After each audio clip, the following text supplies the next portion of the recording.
అదే కదా మొదట అని చెప్తుంది. ముందంటే నమ్మినారు. ఇప్పుడు నమ్మే పరిస్థితుల్లో లేరు. మేము నమ్మేయాలనుకున్న వాళ్ళు నమ్మేట్టుగా లేరు. ఎంత డబ్బుయా మీడియాకి వెళ్ళింది ఏం రొంత ఎన్ని ఛానళ్ళు ఏంది న్యూట్రల్గా ఉండేటి ఎన్ని మళ్ళీ మాకు తిప్పుకుంటామే. న్యూట్రల్గా ఉండే ఛానల్ను వన్ సైడ్గా మాకు చేసుకున్నాం కదా, అయినా ఉపయోగం లేకుండా పోయింది. యాంకర్ శ్యామల అన్నావు దాన్ని తిప్పితేమే. అయ్యా పిఠాపురము మంగళగిరి కుప్పంలో పెట్టిన శ్రద్ధ పక్క నియోజకవర్గాల మీద కన్నా పెట్టిగా ఉంటే ఇంకొక 4-5 స్థానాలు మాకు పెరిగేటి. పిఠాపురంలో పవన్ కళ్యాణ్ గారిని ఓడియాలనేది లక్ష్యం అన్నది, మంగళగిరిలో నారా లోకేష్ బాబు గారు ఓడిపోవాలనేది అన్నది, బాబు గారు చంద్రబాబు నాయుడు గారు కుప్పంలో ఓడిపోవాలనేది ఆయన. ఈ 3 నియోజకవర్గాల మీద పెట్టినటువంటి శ్రద్ధ పక్క నియోజకవర్గాల మీద పెట్టుంటే కనీసం మనకు అమ్మ ఇప్పుడు ప్రతిపక్షంలో కూర్చున్న దానికన్నా అర్హత ఉండేది.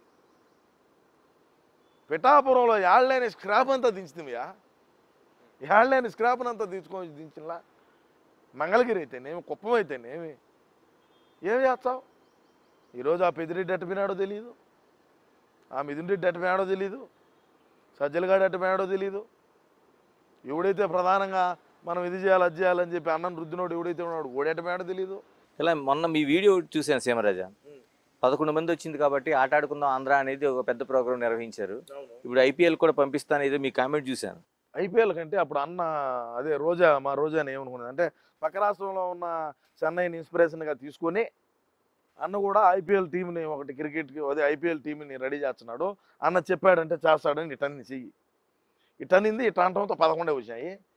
ఏమో 12 ప్లేయర్గా చీర గెలిగా ఏమో నంపియాల, చీర్స్ గెలిచి ఇటు అంటారు కదా జెండాలు పట్టుకు ఊపుతూ ఉంటారు కదా, ఇంకేమో నంపియాల 12 దాన్ని ఏమో నంపించి ఆడికి 12 మంది జట్టు రెడీ అవుతారు. ఇంకేంకక్కడ పనే ఉండదా?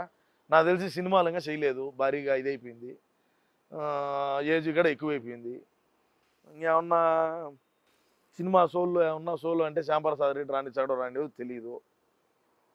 ఎట్టో ఏం పని చేయాల్సిన పని అయితే ఏం లేదు. ఇప్పుడు ప్రభుత్వం మారింది, లేటెస్ట్గా ఒక 500 కోట్లతో విశాఖపట్నంలో రిషికొండది భవనాలు బయటకు వచ్చినాయి. నిన్నే ఎందుకు అంటే మీరు ఉండాలనుకున్నారా లేకపోతే మీ అన్న ఉండాలనుకున్నారా? లేకపోతే అన్న ఆడించే ఇంకా వైజాగ్ నుంచే పాలన సాగుతుందని చెప్పినాడు కదా ఇంతకుముందే. 9వ తేదీ ప్రమాణ స్వీకారము, 9వ తేదీ రాత్రి కూడా ఆడనే కొనుక్కుంటాను అన్నాడు. ఏడా రిషికొండ ప్యాలెస్లో ఏం పెద్ద ఖర్చు ఏం కాదు, 500 కోట్లు ఖర్చు పెట్టినాడు ప్రజాధనాన్ని అంతే. 500 కోట్లు అంటే అంత సింపుల్ అంతే. ఏం మా ఇంట్లోది కాదు కదా, ప్రభుత్వం ఉంది కదా.